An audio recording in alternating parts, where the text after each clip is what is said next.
বাজার করলাম, বাজার করে এখন বাসায় চলে যাচ্ছি। তো বাসায় যাব, বড় আলু নিয়েছি, বড় কাতল মাছ নিয়েছি, এটা দিয়ে খুব টেস্টি করে রান্না করব। এখনও রান্না করি নাই, বাসায় যাই দেখি কী হয়। রাস্তাঘাটে তো পার হতে পারি না, যে ওরে বাবা রে বাবা, রাস্তায় তো পার হওয়া যাইতেছে না। ওই আল্লাহ আল্লাহ খাইছে রে, আলে আর ইকবাল্লা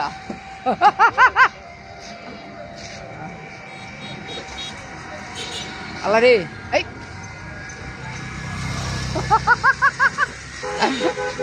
বাইরে ভাই কেমনে যাবো এন থেকে?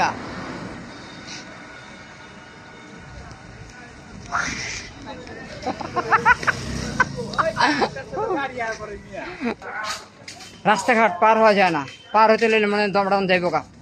ঠিক আছে, কখন আজ হুট করে পড়ে যাইগা। কি ভাই কি অবস্থা? ভাই তো ভাই কি অবস্থা? ভালো আছেন নি? আর ভাই রোডটা পার থেকে যায় যে ভেকা চেকার মধ্যে পড়ছি। আরে ঠিকঠাক করে দিবেন, এটা ফ্লাইওভার করে ভিডিও করবো নাকি রোড পার হবো? আচ্ছা ঠিক আছে। একদিক দিয়ে পার হতে আরেক দিক দিয়ে হুন্ডা মুন্ডা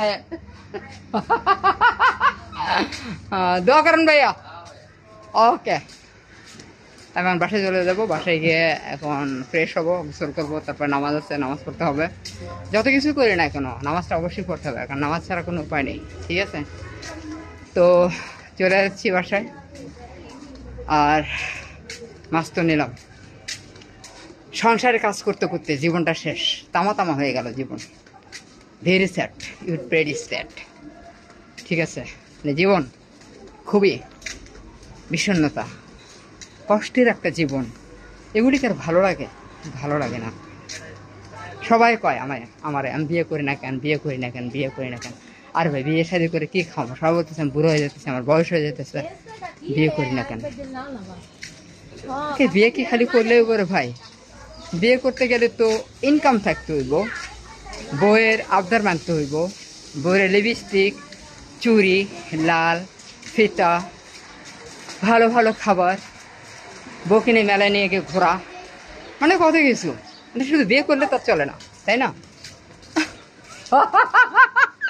এটার কারণ তোর বুঝাইতে পারি না রে ভাই, বিয়ে কেন করি না। বিয়ের যে কত স্বাদ। কিছুদিন আগে আমার পরিচিত মানুষের বিয়ে হয়েছে, কিন্তু সেই মেয়েটার নাকি বিয়েও হয়ে গেছে। মানে কি একটা যন্ত্রণা, কি একটা ঝামেলা বলেন, তাই না? ও, এই তো বাসায় আসলাম। বাসার গেটটা এখন তালা খুলতে হবে, তারপর বাসার ভিতরে ঢুকতে হবে। কত সমস্যা, ইজ ভেরি স্যাড।